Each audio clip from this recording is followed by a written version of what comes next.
silver screen.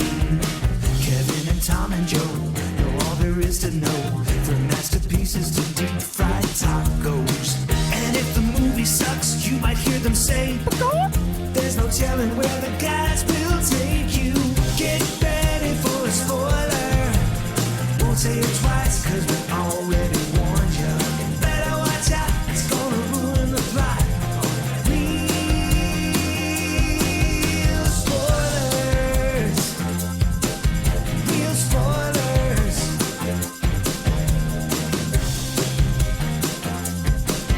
Real spoilers.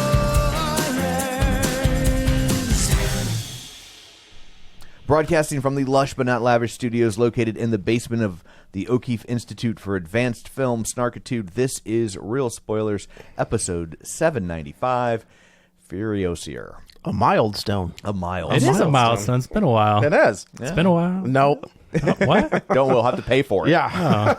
We used to do that. Did we get that cease and desist finally? Well, also Aaron loses a scumbag, so that guy doesn't. Yeah. I always think that's a Nickelback song. It is not. Oh. Yeah, But, that is an Aaron Lewis song. Well, I guess it's Stain What's song. the Stained? Okay. Yeah. Yeah. So I guess let's go around the table and everyone can introduce themselves. This is Joe. This is Kevin. And this is Tom, and we have a guest this week. If you're into gaming and pop culture collecting, you've probably seen our guest on shows and documentaries like Nintendo Quest, action figure adventure, video game box art, the stories behind the covers, and Collector's Call. He's a passionate video game historian, treasure hunter, and arcade repair expert. He also has a new podcast in the works. Please welcome Patrick Scott Patterson, but we call him Scott. Hey, Scott, how's it going? It's going all right. I'm glad to be here, and thanks for having me. I'm surprised you have time. That's a lot of stuff. That's a lot of stuff. Oh, that's only a fraction, too. Yeah. Oh, yeah. No, we could be here. It'd be a whole other episode. I've worn a few hats, and so like I said, it's I'm getting into the podcast game myself, and so I appreciate the invite and to come on here and kind of get my confidence back up a little bit, and try to do a few less oohs and ums than I was doing the last one. I guess the other day. Well, that's what the editing's for. Yeah, I hate to tell you, we're on episode 795, Still do it. and we're still trying to work on the ums. That's why he chose us to get his confidence up, right? He's going to be like, look, here's 800 of these things, and this is where they're at? Oh, okay. I did one a few weeks ago and listened back to it, and there were a lot of ums, and you know what I mean? And it's like, oh, come on.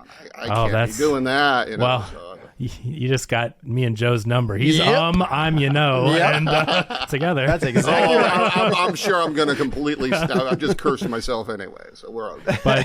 But we appreciate having you here, and I'm big into the gaming stuff, and Scott always pops up in all these documentaries and movies and shows, and I thought he would be a great guest to, kind of reach out to that community. And I was rewatching Nintendo Quest. That is one of my absolute favorite video game documentaries, and I didn't remember you're the first interview on that film.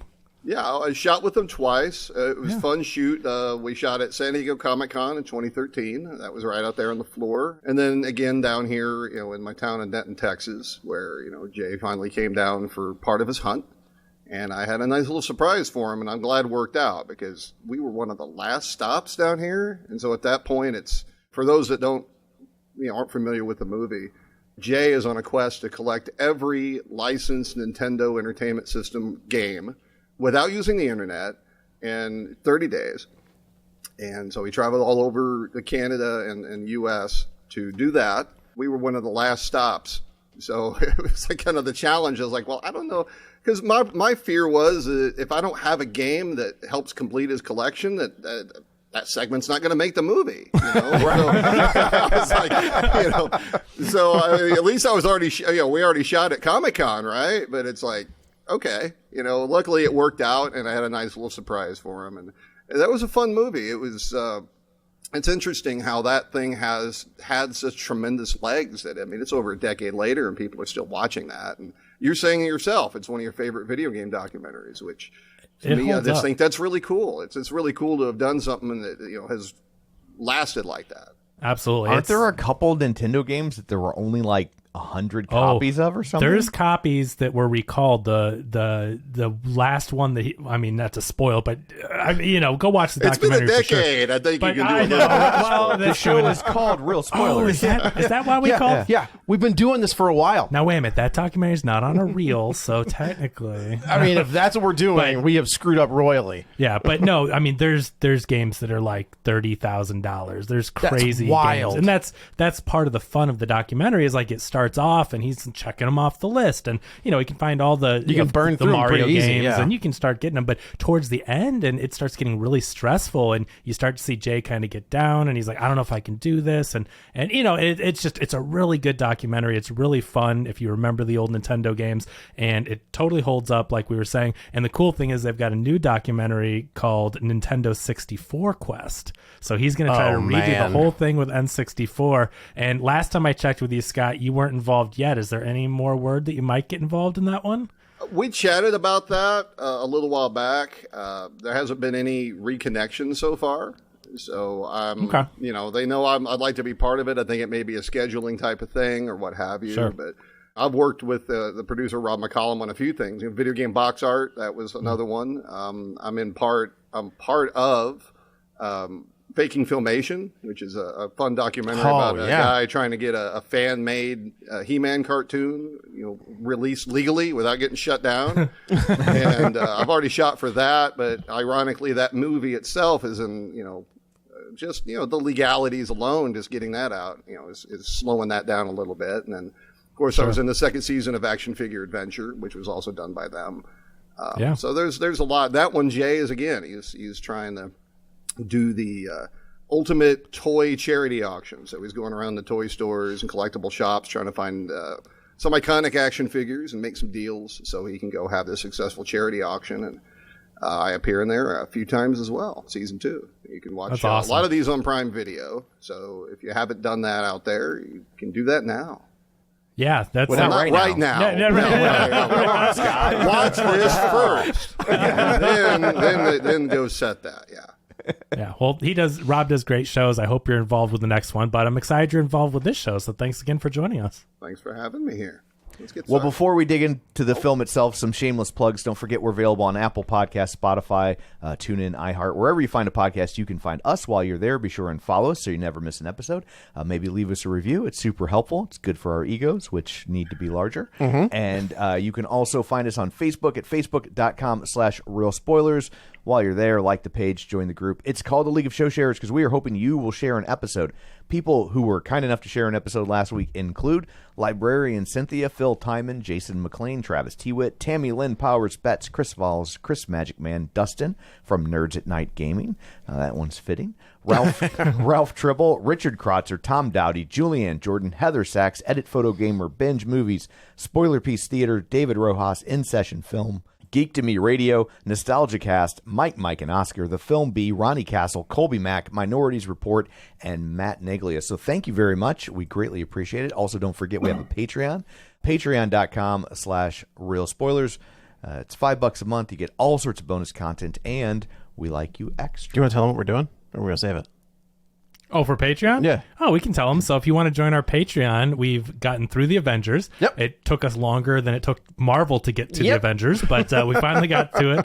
And we decided with the buzz and the re-release of Phantom Menace that we're going to check out the first of the prequels, Star Wars, The Phantom Menace. I don't think I've seen this since the theaters. Really? Okay. No. So it should be fun. Definitely not. I mean, we'll see if it's fun. But Discussion. Yeah, put that in air quotes. Big old air quotes. Discussion should be fun. I remember trying to convince myself that it was good. Walking out of that theater, I was like, man, this is great. Hey, See, I was old enough to where I could walk out and go, that wasn't good. And everybody's all like high-fiving. You're wrong. It was I'm like, uh-oh. Let's be fair. It has its moments. I mean, Yes. you know, obviously we can all talk about Jar Jar Binks and the fact that it's sort of space C-SPAN at times.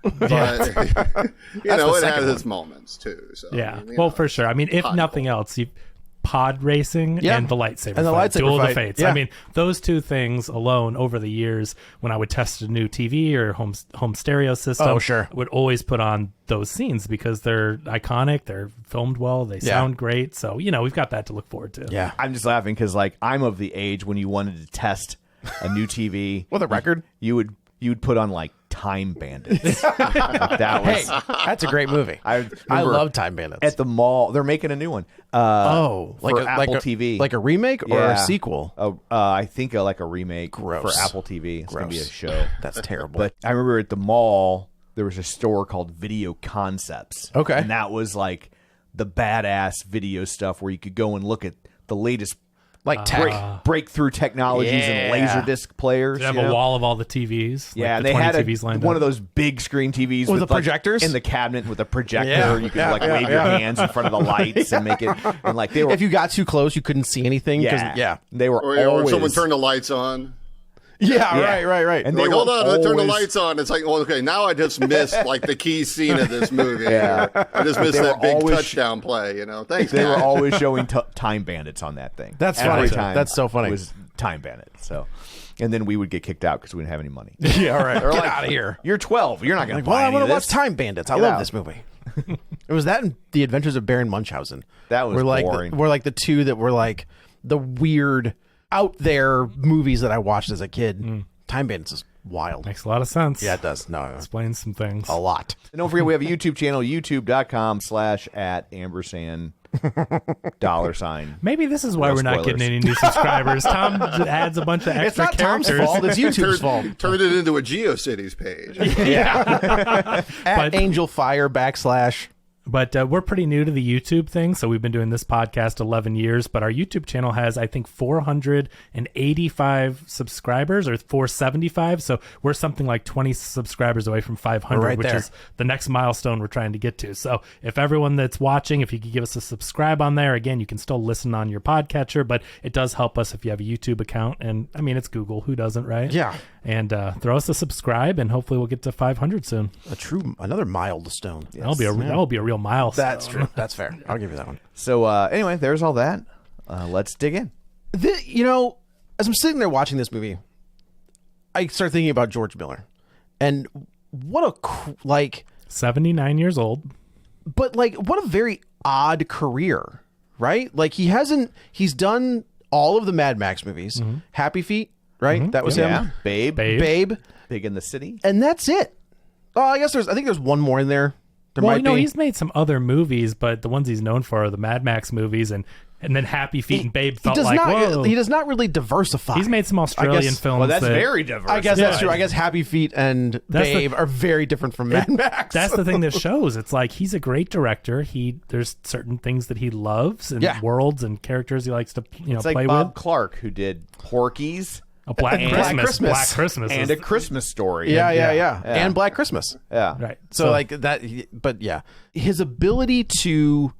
Now I will say, I think this one was more CG heavy than I anticipated, given the last three, four. I think that Fury Road is an impossibly high bar to set because that movie is like a 10 out of 10 action movie. It's phenomenal. Yeah, they liked it so much they showed clips in this. Yeah. Well, but if you go this back and movie's biggest flaw is that it's not Fury Road. 100%. Absolutely. So Yes. if you're holding it to that standard, then it's going to be impossible. But this movie, I think, makes a fantastic part one of a part two journey for Furiosa. The things he builds up, and you get insight into her background and the way that they pay off to where it feeds right into part two, which is Fury Road.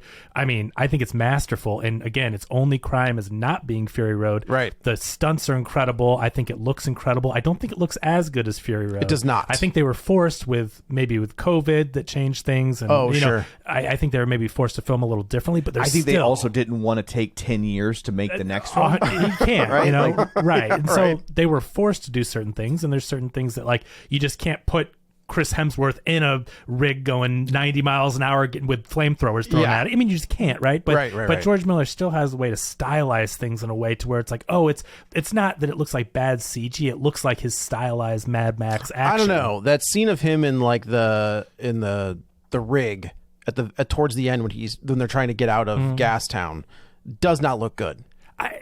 Katie thought the same thing. So Yeah, my wife it does Katie look a little went with me, weird. and she looked at me, and you know, she was like, "Oh, it's bad or whatever." But to me, I'm just like, I don't know. It feels hyper stylized. Like if you watch a Robert Rodriguez movie or 300, or you know, there's a style to it. And so to me, it did feel like a Robert Rodriguez green screen effect, but also it fit into the Mad Max world. But I agree. I wish everything could be practical, but I don't even think everything has to be practical. I understand augmenting it with CG or doing whatever.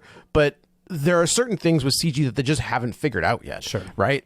Sometimes some people can figure out animals. The Jungle Book, I think, is a prime example, or even The Lion King, as kind of boring, I think, as that movie is. No, but the CG. But the animals, the lion, everything looks fantastic. The dogs in this did not look good. Oh, see, like I when didn't. they jump. I don't know. Yeah, it didn't take me out of it, but it was noticeable. Sure.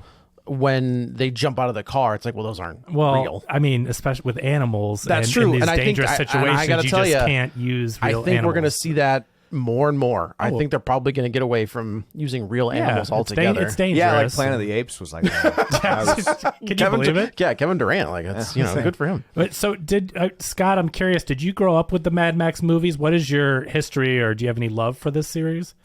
Well, I remember the original movies. I was quite young, and my parents were a little weird about what movies they would at that age let me watch or let me not watch. So I didn't get as much with the Mad Max movies back in the day as I did a lot of other films.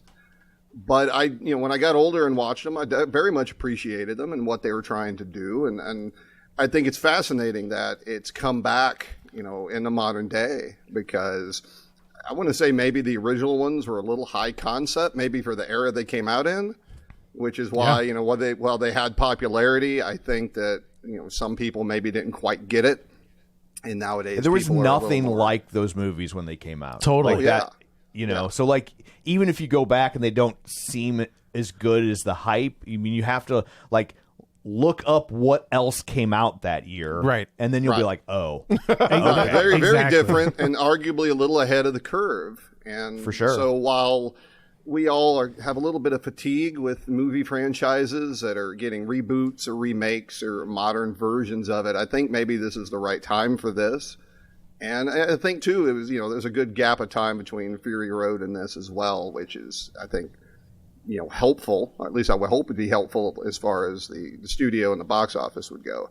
And speaking back to what you're saying with the interesting resume, it'd also be wild if this whole thing is building towards like a Babe Mad Max crossover. That It's a shared universe. right. For all we know, we haven't seen the full story just yet. That would be What wild. if- Babe, Happy Feet, Mad Max. What if Babe caused the apocalypse? Oh There you my go. gosh! That they're I mean, living that would be a through. twist. Yeah.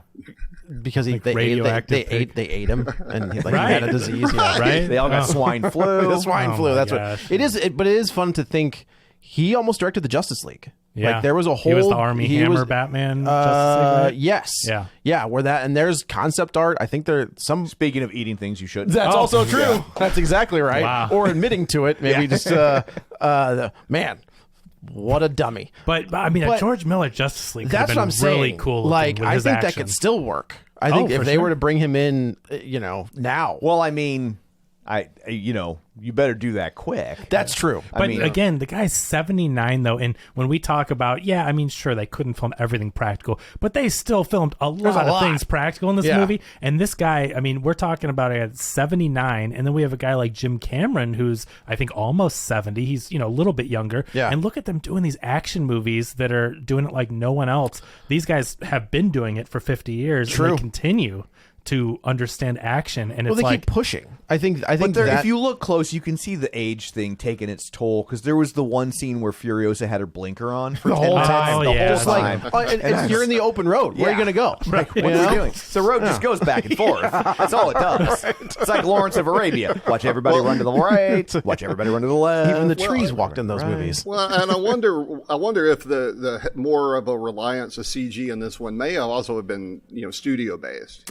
That's true. That's a great point. We are in an era right now where I think more and more studios and theaters are starting to recognize that you really have to make these movies into these epic events that are only best enjoyed on the big screen. Yeah. And in order to do that, you're going to have to really get those visuals going. And practical effects, as awesome as they can be, and as much as they can hold up when they're done excellently and done right, they still have their limits. And I'm wondering how much of that might have been, some studio pressure, because, I was a little bit surprised at just how much CG was playing in here. But at the same time, can you imagine the challenge of making some of those shots practical effects? Well, I was thinking of the amount of time and budget it would take to do that and everything else. So I'm wondering Well, how much of that comes in. Yeah, I think that's a great point, because I do think at least in the original Mad Max world, and even in Fury Road, I don't remember them going to like towns. And if they were towns, you didn't see the entirety of the town, No, right? they went there. You knew about into Bullet a place, Town, you and knew then it was about like a set. Gas Town, but Right. but it was more from a distance. Where Thunderdome. here, it's cool that and you know that's beyond it. Correct. Yeah. Yes. But that's a great segue into something that we touched upon with our Kingdom of the Planet of the Apes review, is that the world building in these films. I mean, some people are like, oh, that people that are not down with this movie are like, oh, they could have done this in a flashback or whatever in Fury Road, but it's like they fleshed out all these answers of like, how does Gasoline Town operate? How does Bullet Town work?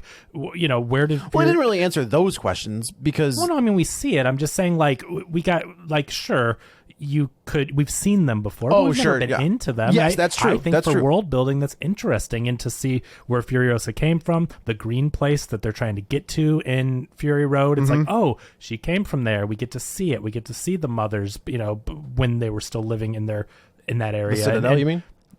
No, in the green place, Oh, like the I mothers thought that we the see in the desert wives. in Fury Road. Yeah, no, yeah. And so I just think the world building's phenomenal, and he gets it with everything from the names to the weird costumes, a motorcycle chariot. That was cool. Right? It seemed like a waste of fuel. Well, I think that, fuel but I is think, so precious. But I think that goes to Chris Hemsworth's character, right? Yeah. Because Dementis. he's an idiot. Yeah, He's for just, sure. I mean, he's a crazy idiot, and that's so. Of course, yes, it would be a terrible use of fuel, but he's an idiot. But also, it's like, well, maybe they can't like supercharge one huge engine. They don't have the technology. But if you pull three of them, Well, then I don't know the freight, not the freight. he's train. not a Morton Joe. I guess that's You know true. what I'm saying? Yeah, he's just like he's a guy scoundrel. they're scrapping stuff Yeah, in the okay, desert before okay. we'll get into it. But he takes these places over. But the imagery, like the world building that he creates, all these vehicles, the characters, the outfits, the names, Scrotus. It's just the stuff. Scrotus and Rectus. The stuff, yeah, the stuff that he comes, Scabus, Scrotus, and former professional wrestler Nathan Jones is that who the big guy is? plays Rectus. Yes. Oh, okay. I think the world building he does and has continued to do is phenomenal, and it's great that he has been able to see the Mad Max franchise through from beginning to end. I honestly don't think anybody else could do it. No, I mean, Seriously, it would be an imitation. unless they Yeah. get like Denny Villeneuve. I assure you. Well, yeah, he can take over any franchise. I assure you, they will try. Well, eventually. You They probably, probably will. That's the thing about seeing something through from start to, I don't want to say finish. I don't want to Right. put a curse on it or anything, but Yeah. No, you're totally right though. The studio's going to sit down and look at it and be like, look, we got to keep going. And so yeah, I could definitely see that in the future. It's obvious to me that this is something that they want to keep with right now. Yeah, it's also interesting to see a director stick with a property this long. I mean, loves it. Clearly, he's not. the he only doesn't one that I need can to think make of it. is Scream. Like Wes Craven directed 1 through 4, which is kind of wild to think about when Wes Craven's probably at his height. Well, when Lucas, the first one. going from Star He Wars wasn't and then directing it, but he was obviously Yeah, he was part of it. the Well, showrunner. yeah, and then, that's and fair. then Phantom Menace, to come back when he directed the prequels is the main Tried thing. to kill So his own franchise. he directed Star Wars, and then he oversaw the next two, and then he directed the prequels. And so to until he sold Did he it, direct all 3 of them? yeah, He the did? prequels. He Yeah. did? He right, did? He- Scott? Lucas directed all the prequels. Well, his name was up there and big, Yeah. Okay. Because he didn't. He only directed the first, which most people, unless you're a nerd, don't know he didn't do all three Yeah, of that them. was Irvin Kershner and Lucas that made was- the prequels exactly what he wanted to do. And, Richard Marquand. Marquand, yeah. Okay. He was able to see his vision through, and even though he took a little break, but was still overseeing the property. But George Miller, like Lucas, is like, he has a vision for it, right? Lucas had a vision for all these different episodes and chapters and everything.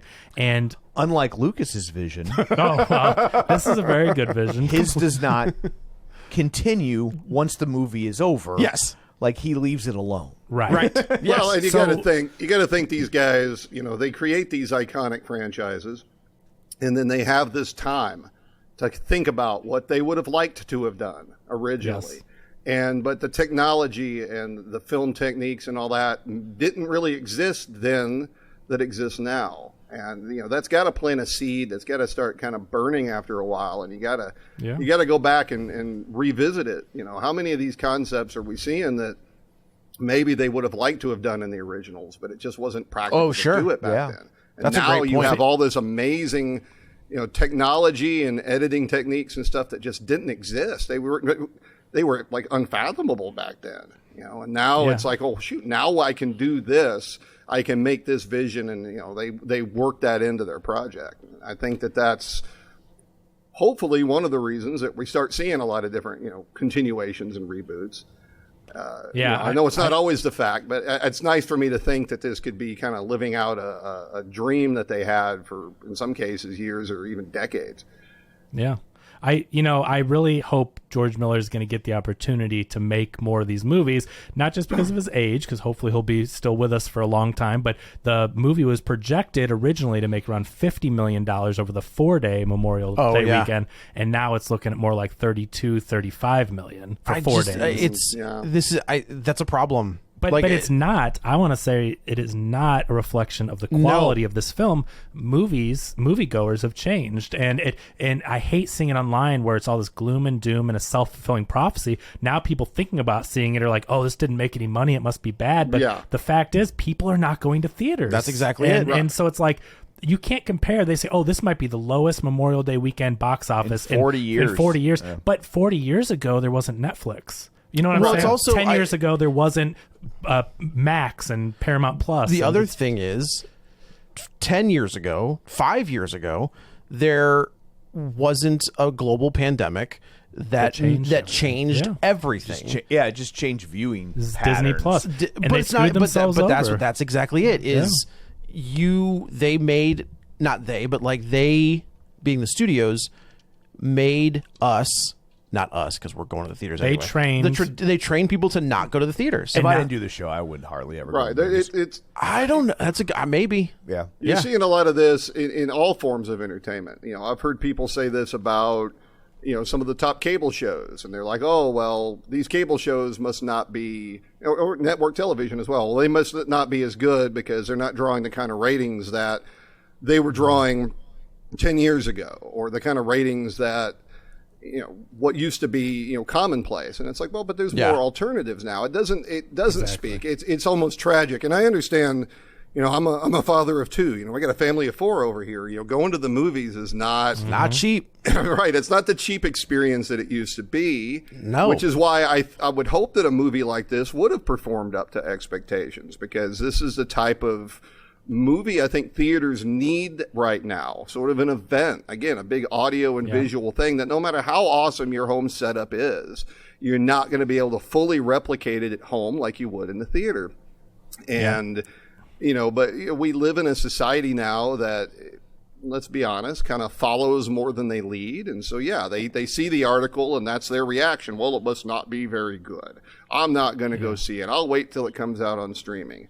But the whole, they're not recognizing the whole movie industry is going through this right now. As far as and these days that wait is like 6 weeks. Yep, right at the outside. Right. Sometimes No, I mean, it's 2 or 3. Right. Fall Guy was what? last week, 2 weeks. Yeah. Right. You guys did the episode 2 weeks ago? And it's already out. And that definitely factors in. Absolutely. I mean, I'm old enough to remember when something wouldn't come out on VHS or Laserdisc or whatever, sometimes for years. A year? Yeah. Indiana Jones? On cable television? E.T. Yeah. The life cycle was like, it was a year to get to VHS, and then maybe 3 or 4 months after that, it would pop up on paid cable on HBO or Movie Showtime. Channel, Showtime. Yeah, and then maybe another year or so, it would pop up on free TV, right? And then it would, but on networks, and then it would finally start to matriculate to the Saturday afternoon. Right. So movie. I just think at some point, if these studios, I mean, obviously they're recognizing the struggle of the theaters right now to getting people in like they used to get in, even if the movie is top notch, even if the movie is best experienced that way. I think you got a great point as far as they're going to almost have to force the issue, that lead time, when it's like, well, I'm not going to go see it this weekend because I can watch it at home in a month. That's exactly right. They're going to have to, and they're cannibalizing their own thing, and then they're kind of complaining about it. 100%. It's a self-fulfilling prophecy. I hate people in the industry shouting this doom and gloom. I know it's their job to predict and talk about the box office, but the way they're doing it and shouting it is telling people that, well, no one's going to see this movie, and now it's probably going to come out quicker. And they need to stick to their guns and stop trying to get these short-sighted, quick profits of, we can get VOD dollars and DVD. It's like, you'll get that in a couple months. People that didn't go to the theater are people buying physical media anymore? I mean, there's still physical media, but renting not in the quantities that there used to be. Not it's like more, they used to. I feel like it's a collector's market now. Yeah, like Right, you're getting but- a special editions or whatever. I'm talking about digital, though. Oh, I'm sorry. I'm I thought saying you said buying VOD digital. I'm talking about the people that if they aren't going to the theater and you tell them it's out in 2 weeks on VOD, right? They're not going to go to the theater. Why They'll would wait. they? But if they don't go to the theater and they have to wait 2 months for VOD, they'll get it then. This rush to let's get these VOD dollars is silly because like Scott said, they're cannibalizing their profits. Keep it in the theater and say, no, this isn't going to be out for 2 months. Well, and on top of that is that they've got to think about, they're the ones investing the money in the first place. Sure. Entertainment, whether it be movies, television, whatever, content can be long-term dollars. You have quality content, it can definitely be long-term dollars. This is why the whole basis of syndicated television was based on, was create enough episodes and put it in syndication and milk that cow forever, for decades, for generations sometimes. And I think that the entertainment industry as a whole, both in theaters and, even in streaming, is they're kind of getting that, try to get in, get out, turn and burn. They're not thinking about the fact that, you need to spread this out over time. They're thinking about boosting that quarterly report and only that quarterly report, and then moving on from it. And exactly. I think, it's sort of they're interfering in their own business interests. That's a very interesting point, is because that's what we kind of went through, right? Because things don't go to syndication anymore. They just sit on whatever app they were put out on, right? That's the syndication. That is the syndication now, which is why we had that strike. I think you're starting to see the reinvention of syndication in that if you go to Netflix, HBO. Look how much Band HBO of stuff. Brothers in the Pacific are both on there right now. And so is Insecure, and so is Sex and the City, and so is 6 Feet Under. They've licensed a bunch of what in their day were super high profile HBO branded. This is why you get HBO. Yep. And they're all living on Netflix for a while, and which is very interesting. And I think that, ultimately, I think that's good that you're going to start seeing these shows move through over the different platforms, right? Because I think that's what syndication looks like now. Sure. I will also say HBO has never been able to syndicate their programming because it was too edgy for free TV. That's true. Actually, I will only rebuke that a little bit. Tales from the Crypt. They've tried. Was late nights on Friday nights at 10:30. There were a handful of properties that they tried with. Tales from the Crypt. Yeah. They had edited versions. There was an edited version of Sex and the City. Oh, really? That they tried. Yeah, but edited, right? And so it's you Yeah. can't put that kind of programming, but on streamers you can put. You can. Not Tales from the Crypt. Yeah. Well, but you can if they would license So Tales it. from the Crypt is weird. It popped up on Vudu for like a month. Yep. And then went away. And did you buy it? I bought the first 2 or 3 seasons. There's so many rights issues with that Because it was series. so cheap. They had it for $5 a season for seasons 1 through 3. So good. And I was like, okay. And then the next 4 seasons were $20 each. And you're I gonna was wait it like, out. I'm gonna wait you out. And then they pulled them all down. Yeah. Now, since I bought it, I still have it. Oh, good. But that's a plus on streaming sometimes, for sure. Yeah, right. Yeah. I'm jealous of that. I've got them on DVD, but I've got them on I'd love DVD. to have them on digital. they're an SD if it makes you feel any better. Okay, that's a little bit better. But there's so many rights issues with that series. It's ridiculous. So let's jump into it. So we get to see a little bit of the young Furiosa, which is cool. A little bit. We see a lot of young Well, Furiosa. I know. I think we get half a movie of her. Yeah, it's an hour until you see Anya clocked Taylor-Joy. it. It's an hour. And I think Alyla Browne, the young Furiosa, is really good. I think she does a great job. I didn't miss her. I'm not even complaining. I was just really surprised that they have an actress as hot as she is right now, and I mean professionally. I got you. And that they don't show her for hour. I think she's in high demand, and they couldn't get her to film. I don't know, man. When you sign on for You sign on to be the name, the poster of child, the titular character of a franchise. Like, you show up for as many weeks as they need you for what they're paying her. I agree. I think that builds anticipation, though.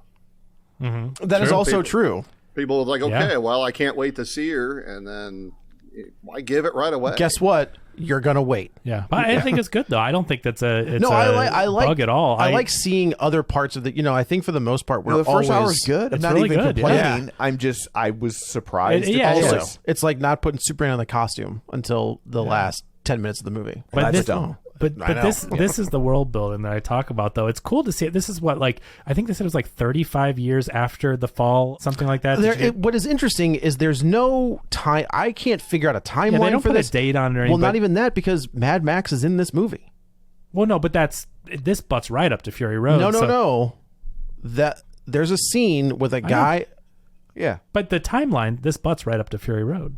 So, of course, he would be the same age. It ends right where Fury Road starts. So I kept thinking that those were just like that ending sequence was just recaps of Fury Road. No, that was literally them walking the wives which into... I didn't like, because I thought, we get Anya Taylor-Joy because this is so far ahead. Yeah. And so to find out that it's supposed to be ending, it ends. It pulls a Rogue seconds One before Fury. Right. Road I think starts. that's Charlize Theron, though. I heard the voice when it's the back of her head. If it's, I think it could just be her voice. Okay, Yeah. but I think they do. But I mean, again, I commend George Miller for doing what he does, which is recasting Anya Taylor-Joy, because otherwise, he said he watched movies like The Irishman and I don't know, whatever other movie he watched with de-aging, and he's like, it's good, but then the whole time you're watching it, like, you're looking for it. You're distracted by it.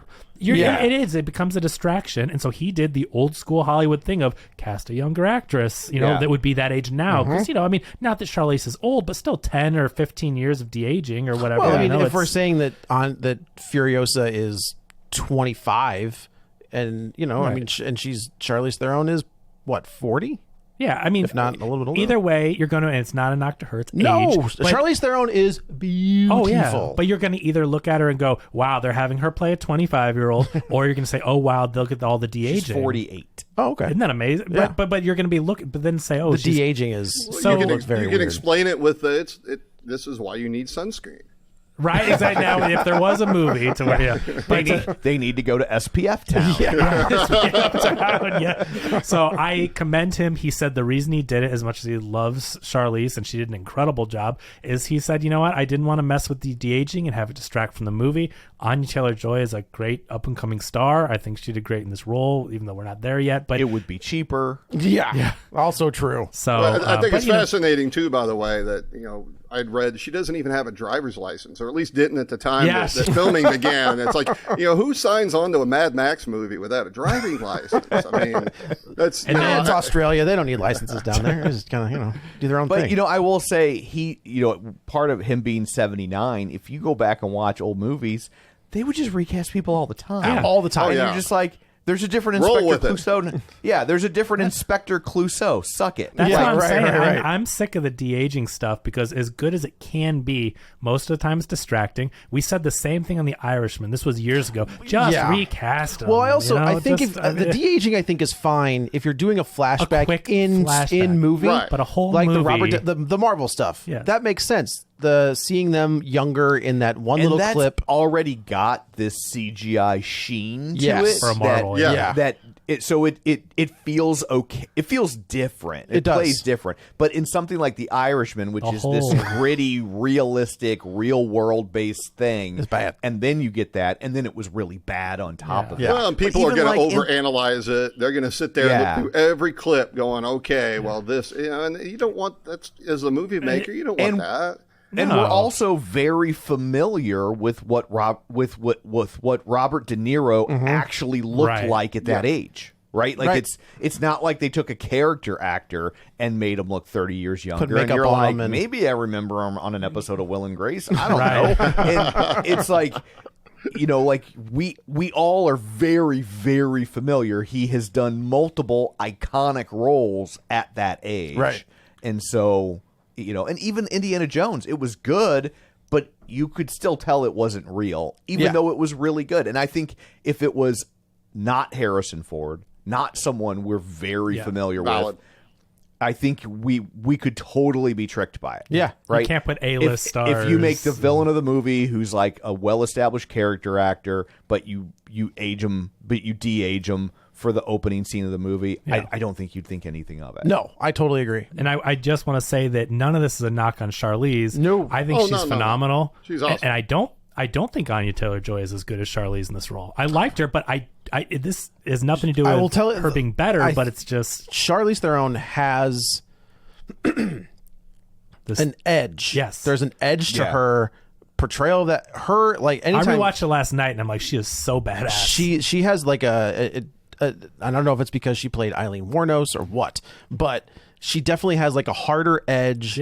than... It's organic, right? She's got this world-weary, like, I'm sick of all your bullshit. Yes, but also that character is significantly older than the Anya Taylor-Joy character. Which is part of why I didn't like the crossover marrying up of those two movies. But I will say, and we'll get there, is that she goes through some things that make her Furiosa, the Furiosa we know. So I do like that she starts off, when they do this right in a script, where it's like, well, she doesn't seem like the same person. She goes through some stuff, meets some people, and becomes that person. And so it was a journey that I enjoyed watching unfold. But anyway, real quick, to go over the young part, though, we see the green place. The green place. We see her mom. We see, and then there are raiders that are inside the green place that are cutting up a horse, and they're trying to get out of here. Furiosa sees them, knows that they cannot be here. They can't leave this place, so she's cutting one of the fuel lines. She gets caught in the process.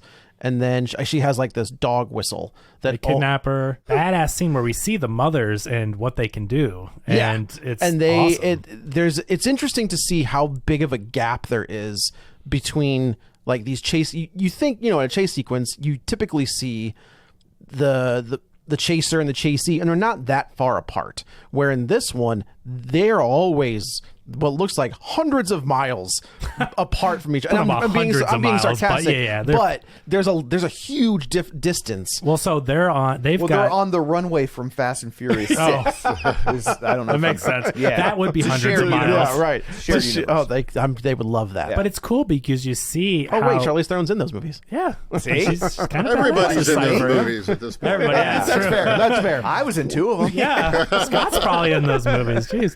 So what I like though. What I like though is you see the resourcefulness of this. Her mother is the one that is like the main one tracking her down, and so she is picking up along the way. She's shooting the raiders off their bikes, taking fuel, taking tires, swapping bikes, and so they're on better equipment, but she's building it up trying to get to her. So that's why there's this chase. And the most dangerous place on earth, the desert, is between a mother and her child. There you go. That's a tagline from the 90s if I've ever heard one. But it was awesome. I loved watching this go down. Where she's tracking them and swapping the bikes and the wheels and everything, taking them out one by one. And so she gets right up to their camp. She shoots one of the guys on the bike, and then she almost shoots the other one, but he's able to get into the camp. Right. And now it's basically a rescue mission to break her out. Yeah. So her mother ends up donning like biker gear and a helmet, and she goes in and there's a big sandstorm. She's able to kind of go in undercover. And the guy that kidnaps her is saying like, "There's a spot. There's everything we're looking for.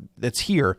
But he won't tell anybody where it is because information is gold, and they want to talk to. Information is gas. That's also true. Yeah. That's right. So they go to Dementis, Chris Hemsworth, and unfortunately, they who slits that guy? Is it?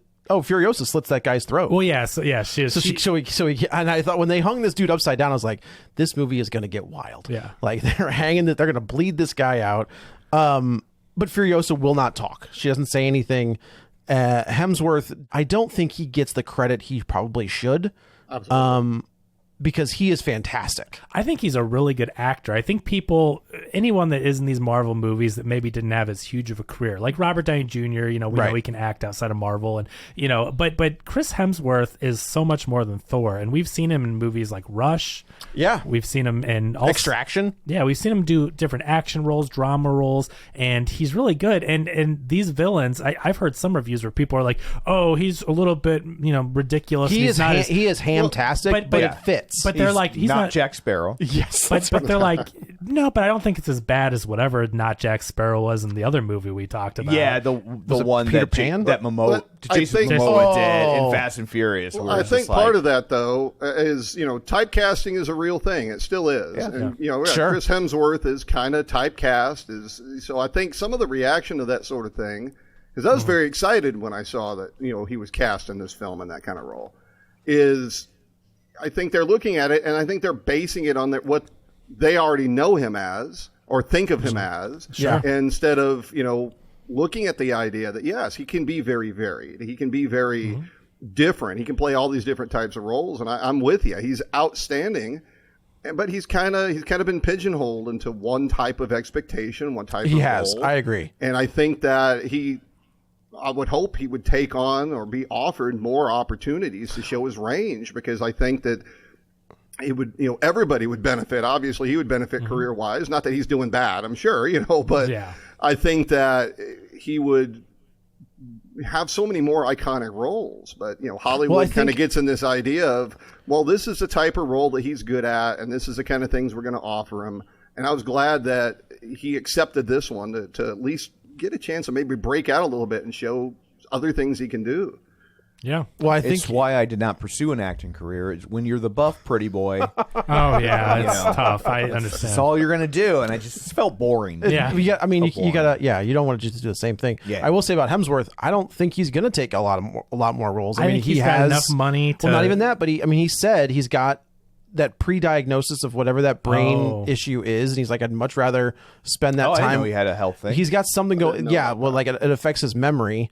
Not the Bruce Willis thing, but it's like that's why we haven't seen him. Like he said, I took a step back to be with my family because I don't know how much time I've got, so I'm just taking advantage. But when you're an Australian actor and George Miller comes to you and says, I want you in a Mad Max movie. Who else would be a bigger... I mean, Hugh Jackman's the only one I could think of. Nicole Kidman. If they want to do another big bad in a Mad Max movie, get Hugh Jackman to come chew the scenery and be a villain. I think he's good at that. Right? So I think he could do it, but Chris Hemsworth is the one where it totally makes sense. Yes. It's like, he's a huge actor. He's so popular. He's Australian. Like, give him a chance. He does great. He plays... He's chewing the scenery, which is what Mad Max villains do. And some people say, again, that is a bug and not a feature. They're like, some of the other villains in the old movies are so much more serious. And it's like, did you watch those movies? It's supposed to be over the top. It's supposed They're to be ridiculous. Right. That's literally the point. If they were just your average bad person, it wouldn't be what it is. It wouldn't be Mad Max. It wouldn't. Yeah, it's like, it's okay not to like. Yeah, it's okay not to like that, but it's not a. It's not a flaw in the film. It's not like, I don't know about Caddyshack. There's so much golf. Why is it so It's supposed to be League. over the top. It's supposed to be larger than life. It's not supposed to be the type of person that you hopefully encounter in the real world. Yeah. Right. So that's the whole point of it. So, Perturbed Max. Average Max. Yeah. Right.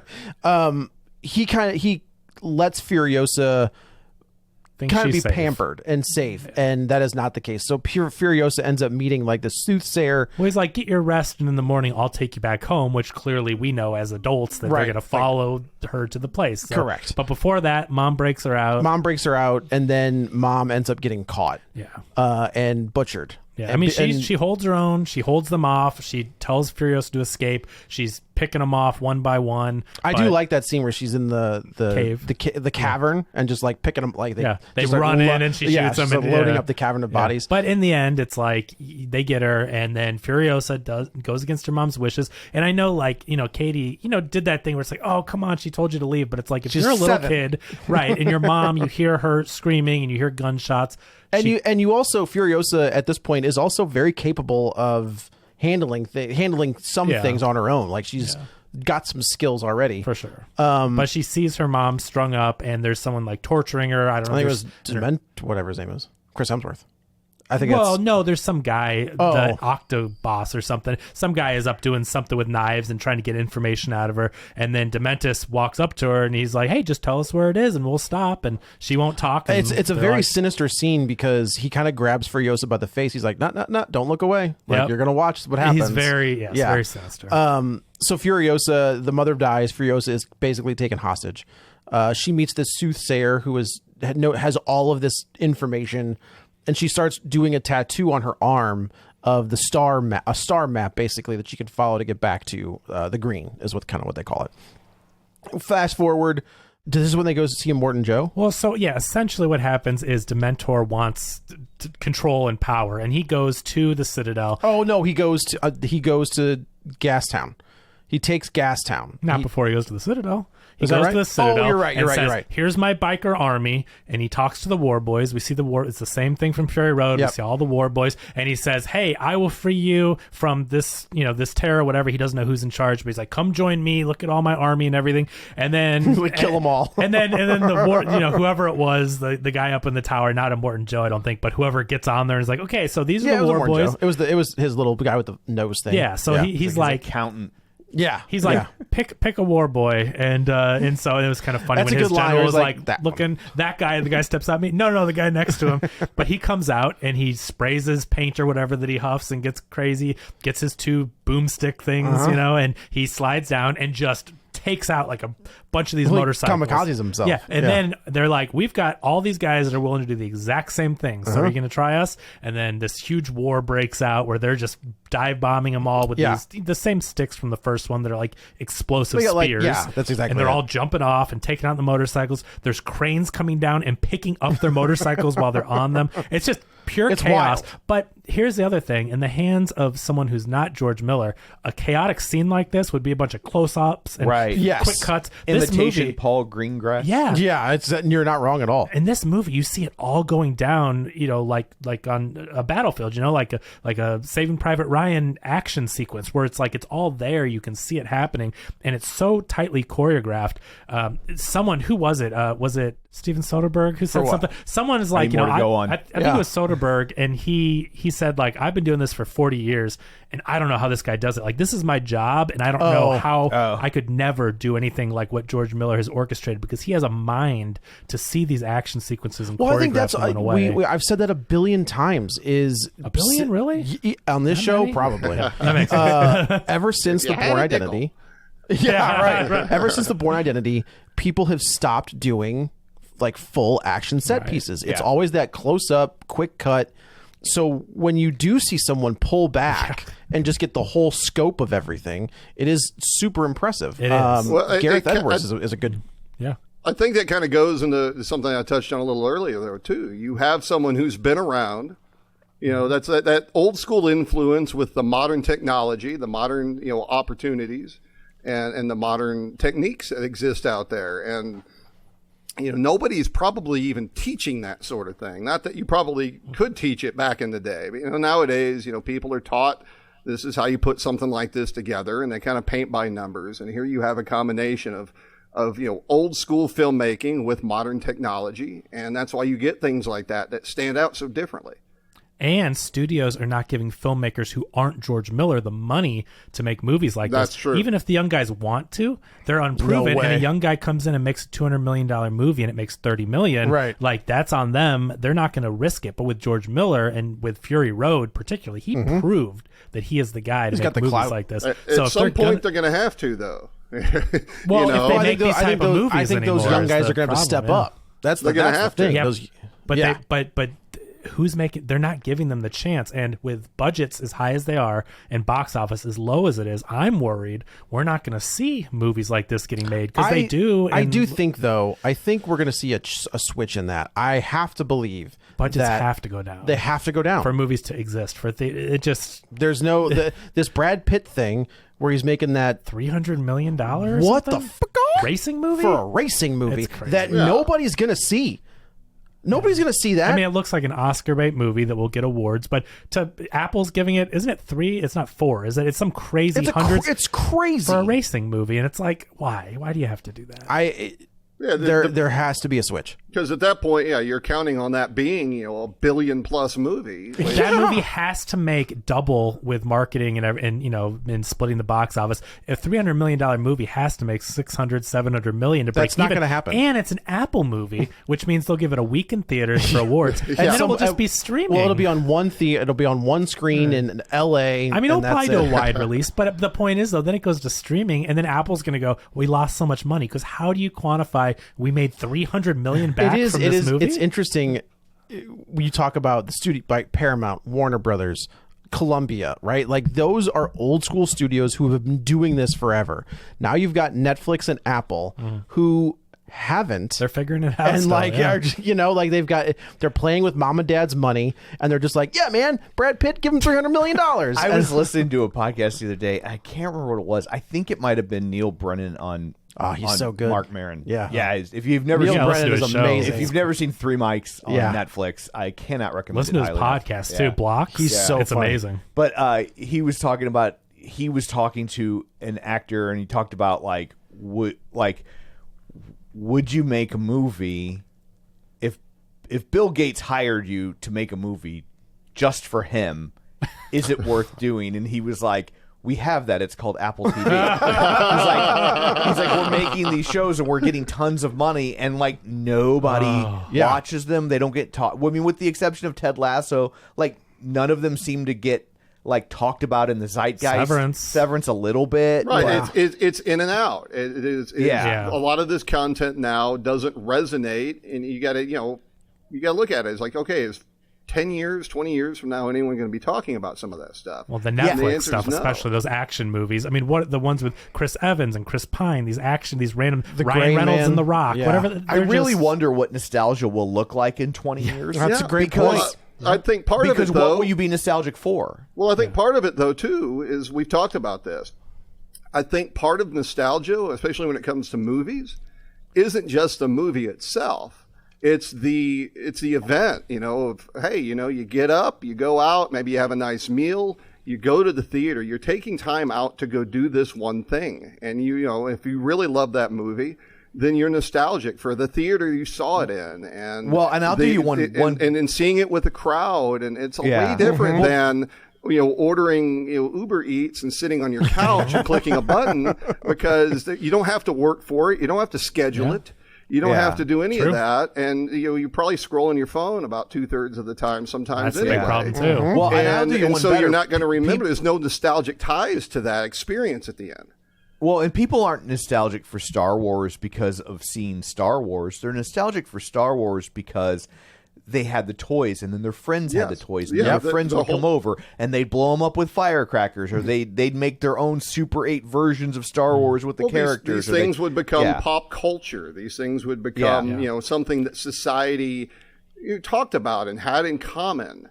Yeah, Bingo, and now they're not. And you spent 3 years thinking about Star Wars until the next Star Wars. Right. There's a Star Wars property that's coming out in a couple weeks. You subscribe to Bantha Tracks, and like it was all this stuff, and like not every movie can be that, but like there's not the bandwidth, but that's why people have passion for Star Wars. And that's where Marvel's starting to lose it, is coming out with 3 movies a year, 4 TV shows. Same with Star Wars, is people are starting to get inundated, and then the stuff isn't really that great all the time because they're rushing it out. Yeah. And it's there's no anticipation anymore. Right. It just comes out all the time. Right. They're strip mining. Yeah. No, that's a good way of putting it. There's no, you don't have that anticipation. You don't have that build.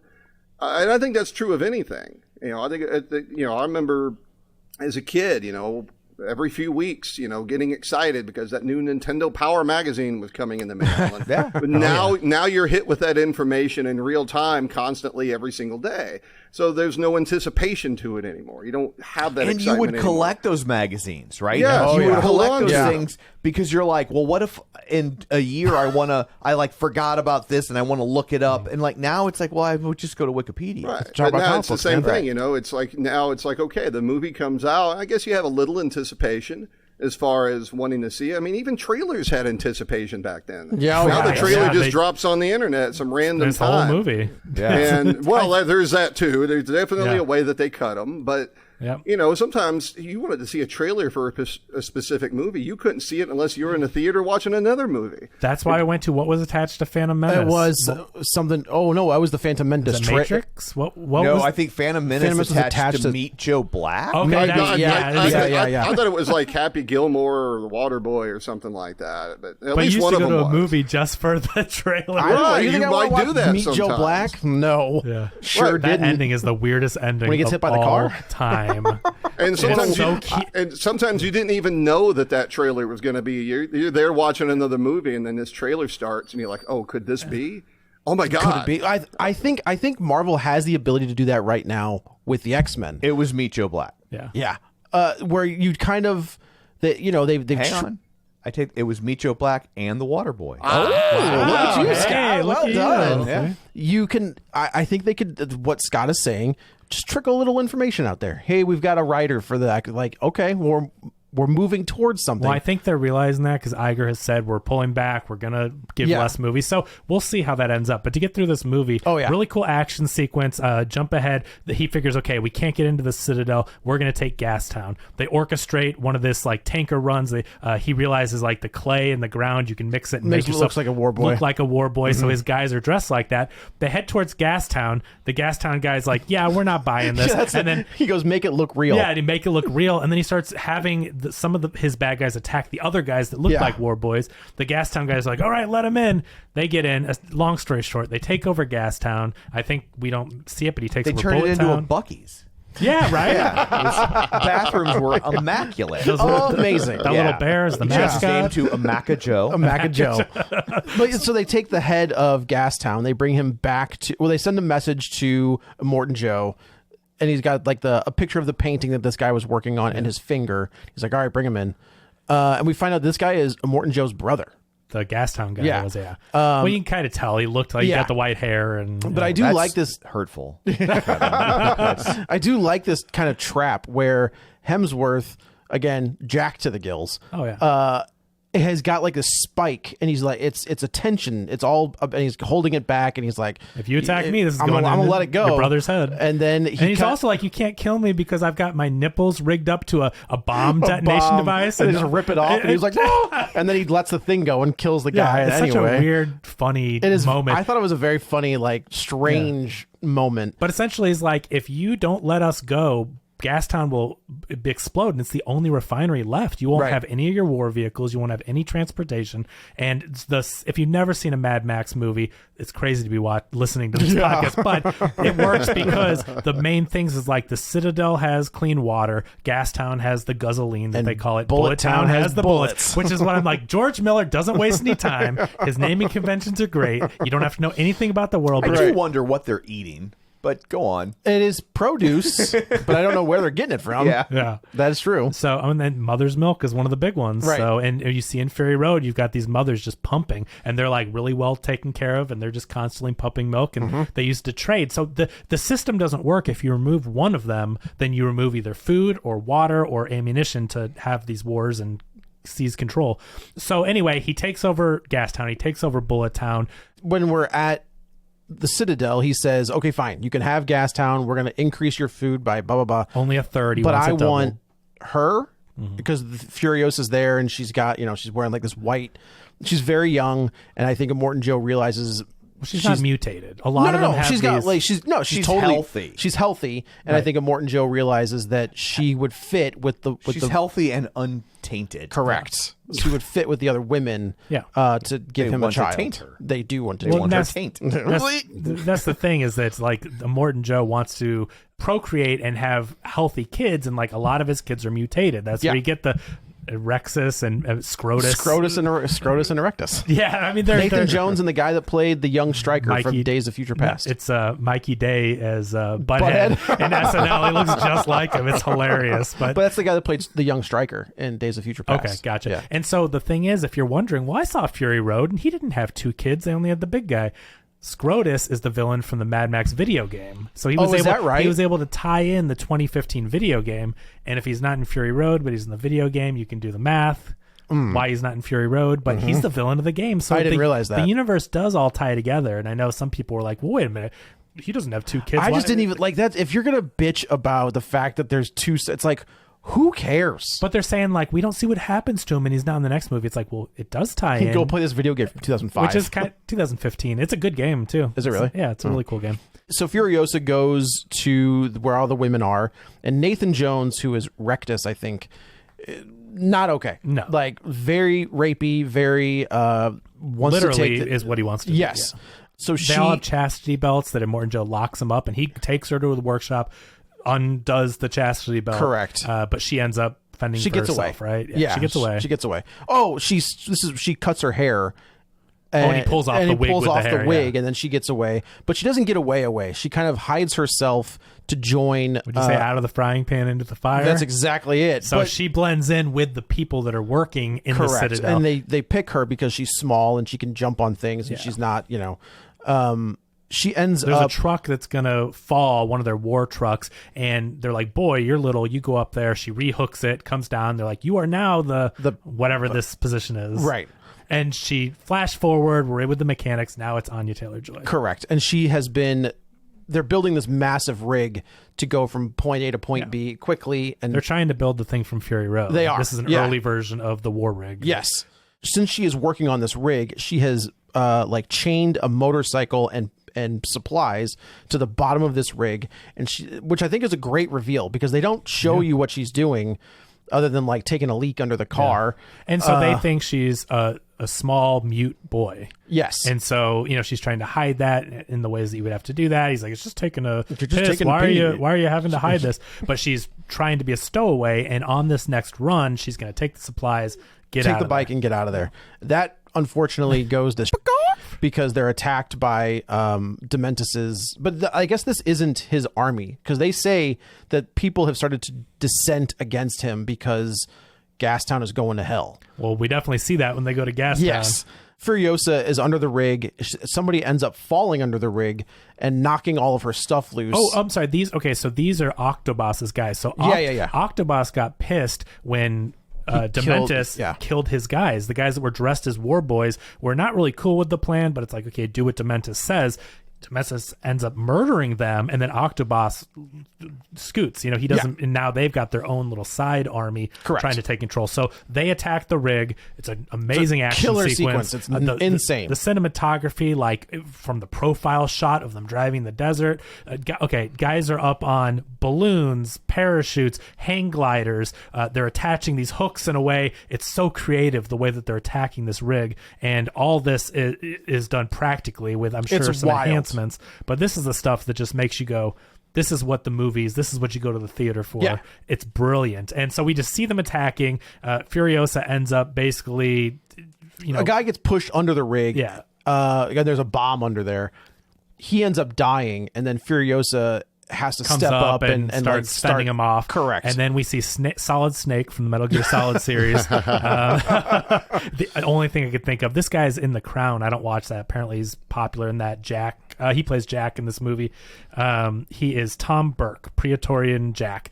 And so he looks just like Solid Snake, if you know those games. But he ends up fighting off these guys alongside Furiosa. Right. Instead of him being like, oh, you're a woman and you've lied to us, I'm going to give you to Immortan Joe. He's like, I'm going to train you because I can see how awesome you are. Well, she's like, I'm out. She's like, so he's like, he lets her go, and then she's like walking down the road, and you can see him coming in the distance. He's like, where are you going to go? Yeah. Like, let's just... Well, it depends, But he's whatever you're into. You stay with me, I'll train you, and then when we're done, I'll let you go to the place you're looking for. Wherever you want to go. So she's a badass. We can see they've been working with each other for a while. She ends up being he is the position that she is in the Fury Road. Yes. The Imperator Furiosa, where he's the main driver.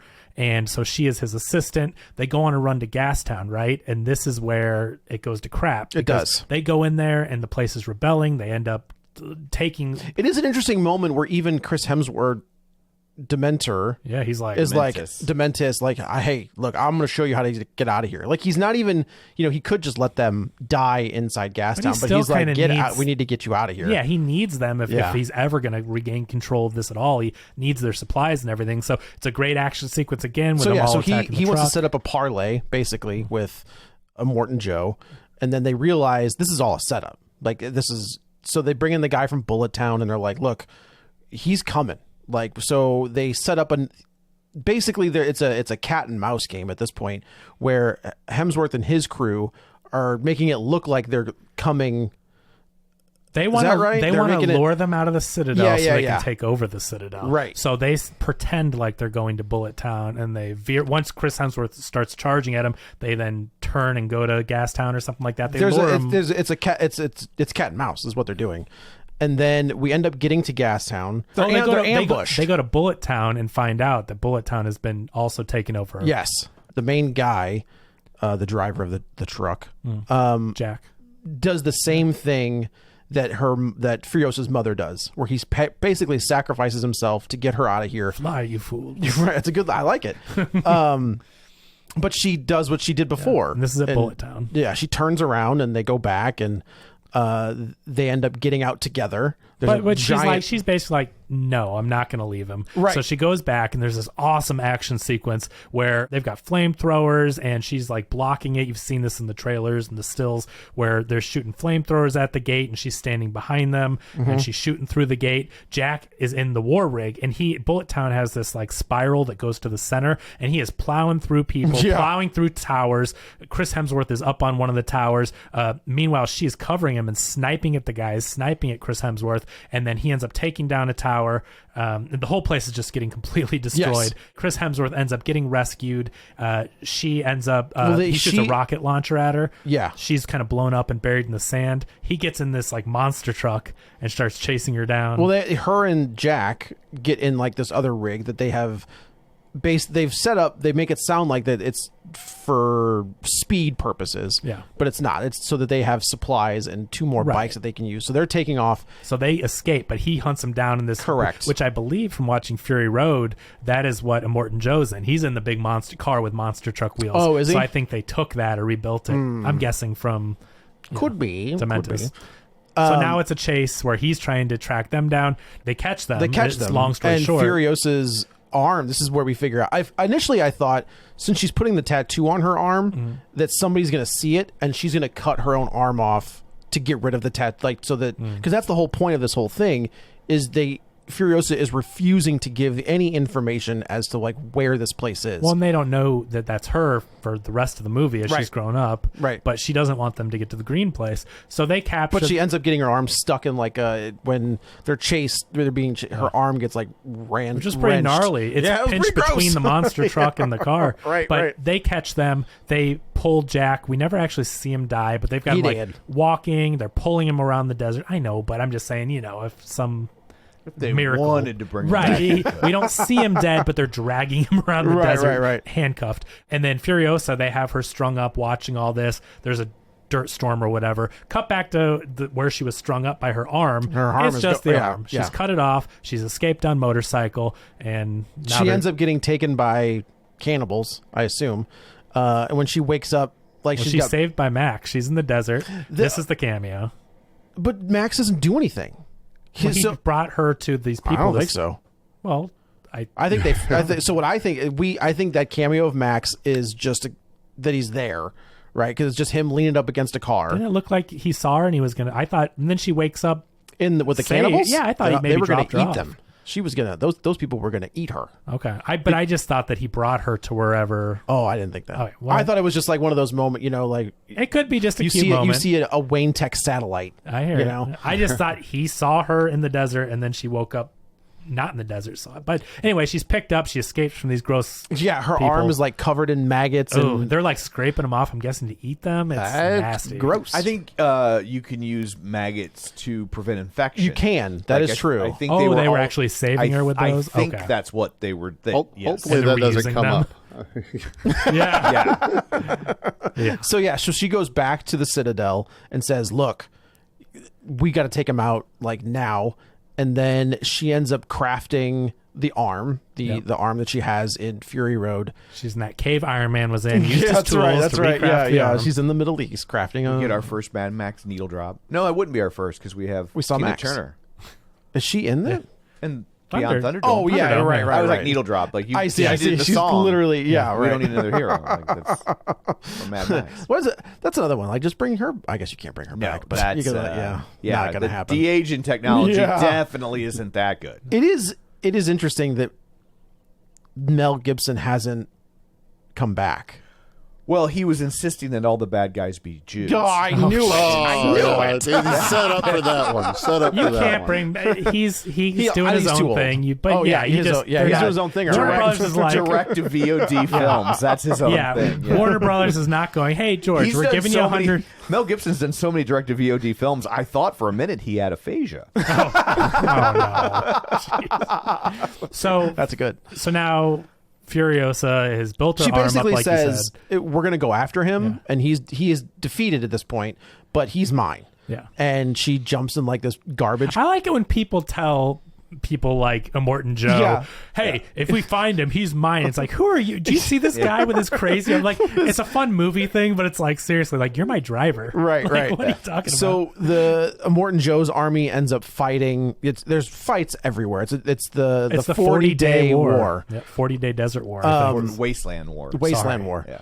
And so finally Furiosa gets out there and she's driving this garbage car, and everybody's and then fighting. Beavis and Butthead are there. Yeah, everybody's fighting about who's going where. And while all these idiots are infighting, she jumps in this. That wheel can fit on my car, and they're souping it She's up or like, whatever. okay. And she's like, yeah, perfect. She drives off with it. Those dummies just look Yeah. at each other like, woo. And then the big guy is chasing her like, oh. Which I think is also funny. It is Like, funny. He's a funny character. because You've he's so seen him doofy. before in other stuff. Okay, He's been I'm sure. like he's one of those whenever they need like a because he's a giant man in real He's life. the new Kevin Nash. Sort Right? of. Because Kevin Nash would always play those big bouncer He was, level. he was Super Shredder. Yeah. Do you know that? What? Oh, yeah. In Yeah, the at the second, end- yeah. yeah. Did you know that the guy that played Shredder in the original movie is the doctor from the Dharma Initiative in Lost? No. Yeah, he was Shredder. I don't know. I just Weird. found that out the We other never day. see his face. Yeah. I mean, he's been in a ton of stuff, but I remember him from Lost. And I'm Okay. like, oh, that was Shredder. Interesting. Chris Hemsworth realizes that Furiosa is on his ass because she's picking off like henchmen. So they decide to does a split, little splits, little trick splitsaroo. here. Yeah. And she One and he, guy's and he, wearing his cape. he does trick her. Yeah. Yeah, she goes after all the wrong ones first. It's a good diversion because she's Well, I do like that. She goes after the one guy first, and it was the wrong one. And then she's going to go after the other one, but then he's attacked by another gang of bikers and like torn to shreds. And she's like, well, that's not him. And then she goes after Dementus. So they go into the sandstorm, Yeah. and then there's a big wreck. He wakes up and he's like trying to drink water. I like that. Like, that's kind of a cool stuff where he's got the motorcycle is used as like a tent. Yeah, and well, I was like, yeah, that's kind on of his cape that he wears. I Yeah. think, or something. Maybe it wasn't. Maybe it's a parachute or something. no, it was but- the cape. You're right. Well, I thought that he lured her out with the cape on. Oh, Remember maybe. the old guy? Yeah, you're right, you're but right. it was something like a tent shading him from the sun, and so she lets him wake up. And as soon as he is up and out, she's like, He's like, oh, you could have killed me in my sleep. You know, you want this. Like, there's nothing. it's a really good monologue, It really is good villain really monologue. good. And he's doing the thing like, what makes us so different? We've lost everything. We find out Chris Hemsworth lost his wife and kids. Furiosa's lost her family. And he's like, you're not so different, you and I. And they have this great conversation. Right. And she's basically taken him out without him knowing it. She's unloaded his gun. She's taken his water. He's screwed. And this is when she reveals herself to him, where she's like, you don't remember me. And he's like, Little D? He calls her like Dementus Jr. What when I she's a like kid. the reveal is that I thought she was cutting his dick off. Like, she's got like this Cutting his little D. his little Yeah. dick, yeah. So she's got like part of the arm has like a saw on it. So Yeah. she like pulls the little lever and you hear it going and I was like, oh man. The reveal is great though. So what she does, because of what he did to her and took from her, she doesn't kill him. She doesn't take him out. She lets him live. But the way she lets him live is she plants the fruit, the seed. So that the she's entire kept with her time from her mother. she's had a peach that she had not stolen, but taken off of a tree. And she's kept the pit so that they could plant it somewhere. They give all these different ideas of like what may have happened to Dementus, where she shoots him in the back of the head or she makes him walk the entire way. And our narrator says none of that is true. We cut back to the Citadel. What she really did is she planted the pit in his body. Dementus's balls. Like that's Basically. exactly where it is. And she there's chained him to the Citadel. Oh, that's where seeds go. That's exactly where seeds. That's where they come from. Yes, And we come see from. that this peach tree has grown out of his body while he's still chained up alive and has to live the rest of his wild. days. It's It's a wild. crazy ending. Yeah. And justice for this villain. Correct. And then this is where we get the basically a recap of Fury Road. Well, and it sets it up of her right parts to- for Fury And then Road. she's helping the mothers escape, Right. putting them into the rig, and Yes. and then you're like, oh, And you it's hear a Fury voice. Road. I'm pretty It is sure it's absolutely Charlize Charlize Theron. Yeah. Because I was like, oh, and are we going to see her? But it's like just the back of the head. But I honestly think the stuff that we see of her helping the mothers get into the rig is all stuff from Fury Road that we didn't see. yeah, I think it's maybe unused footage. I agree. So I think it really is, and that's why it butts up so well because it's like literally is footage from that movie that Yeah, George transitions Miller's like, right hey, did you into see it. Rogue One? You see how they did that Well, in Rogue George One? Miller, like his wife is the editor, right, of his movies. So like he's Oh, is got that the right? footage. He'd be the guy that could get B-roll from Fury Sure. Road. But yeah, this was awesome. I thought it was. It was a little long. It's a little long. I don't think this needed to be 2.5 hours. I don't disagree. I think if this had been 2 hours, I would have liked it a lot more. Yeah. I just, you don't get these movies all the time. You got George Miller making a Mad Max movie with this much practical stunts. Like, I want to live in this world, and I don't know. No, you don't. You would be. Yeah. No, fodder. definitely not. Yeah. But that's why if like I'm getting a movie every 10 years and who knows if they'll give them the money to make any others with this box office. It's like I want to spend as much time while I have the master making his work. And so I ate it up. I thought it was awesome. Then the thing is he has 2 more movies planned, and that's the sad thing is I don't know if they'll get made, but he wants a prequel from Max to see what he was I'd be doing. all right with that. I'd be all right with like Definitely, a but cop Max. will it get made? But Yeah. a prequel for Max that shows how it leads up to Fury Road, and then The Wasteland, which is a sequel to this. Or sequel to Fury Road, like what happens after all that. And unfortunately, opening 4-day weekend making 35 on a like $160 million Yeah, I budget. think it's 168 according to Wikipedia. I mean, but what's 8 million among Yeah, friends? But Fury Road had a slow build. All this doom and gloom hopefully won't stop people from the coming weeks to go see it. Right. I hope it makes There's money. nothing significant next week, right? No. Well, There's right. a It's like, Netflix movie. It's like Lady in the Sea. Oh, Right. Oh, so maybe. maybe this thing will have some longer legs. People are going to enjoy their Memorial Day weekend and go, have a cookout or whatever. And then Next maybe, week, yeah. maybe next week, without any real competition, maybe this can have some long legs. I mean, like I said, I have the same concerns you do as far as this is the type of film that theaters need to have right now. I mean, Yeah, with the I struggles that agree. they're having, this is the type of film that you need to have. It's not something that's overplayed like a lot of the comic book films, became. You milk that cow just maybe a little too hard.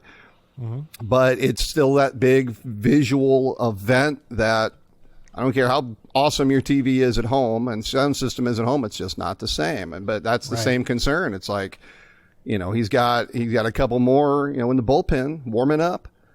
Are they going to get the money? Are they going to be, are going to be given the opportunity to do this? At what point, do we have this shift, this tilt? And, the press is, not coming off real well with that. So I'm hoping that this is going to, people are going to hear, they're going to hear about it, they're going to hear the reviews, and they're going to be like, okay, look, we didn't go the first weekend. Maybe let's go ahead and go out there. Let's go check it out. Let's go maybe support this and, give the opportunity for more of this. Well, they're certainly aided by the fact that they've already pulled Fall Guy, right? Like Yeah. Oh, yeah. If that, That'd be a practical stunt. that would have been their competition right? for Yeah. sure. And I maybe think- why they did. And yeah. I think Fall Guy would have won that battle. Probably. Because, I don't know, this has a female protagonist, but like, if it's a date night, Fall Guy is also a rom-com. Yep. So, Yeah. But like I said, you have a female lead, so maybe that does fare a little better. Yeah, maybe. Yeah. I hope. So anyway, I guess that's it for this one. Let's go around the table and everybody can say where to find them. This is Joe. You can follow me on the Twitter at JoyButts, BUTTS21, and on Letterboxd at the same. This is Kevin. Follow me on Twitter at Kevin R. Brackett. And Scott, where can they find you and your wares? Probably the best place, just go to my website. Everything's kind of in flux right now, but my website is my name, PatrickScottPatterson.com. And I've got a lot of different, things kind of in motion, kind of going through a little transitionary period as far as my business model and certain projects. But here over the course of the summer, I am going to be working on and preparing to launch my own podcast. And I will probably promote it a couple of times once I do. So, you go to my website and you can see, you go to my website and you can get the gist on everything that I've been a part of and will be a part of. And all my social links, active social links are there. So give me a follow, and I look forward to updating everybody once I have a few more things in motion and to getting that started. And I appreciate you guys having me on here today. Well, we appreciate you doing it. Yeah, it was Yeah, it awesome. was great. And check out, Scott's got a great eBay store. We got one, right? Yeah. I've just cleared out a lot of older inventory, but that's still going to be going strong. I just got to get out and find the right kinds of things. So definitely check out for your pop culture stuff, video games and these old magazines like we were talking about. I mean, he's got a ton of great stuff in the store still, so check it out. Awesome. And you can find me on Twitter at Roger Kubert or on Facebook at facebook.com/Tom O'Keefe. You can find the show online at facebook.com/Real Spoilers. While you're there, like the page and join the group. And, of course, don't forget our Patreon. So that's it for this one. Thanks for tuning in. And until next time, Trace kills Scourge with Arlie's car. Get ready for a spoiler. Won't say it twice, 'cause we already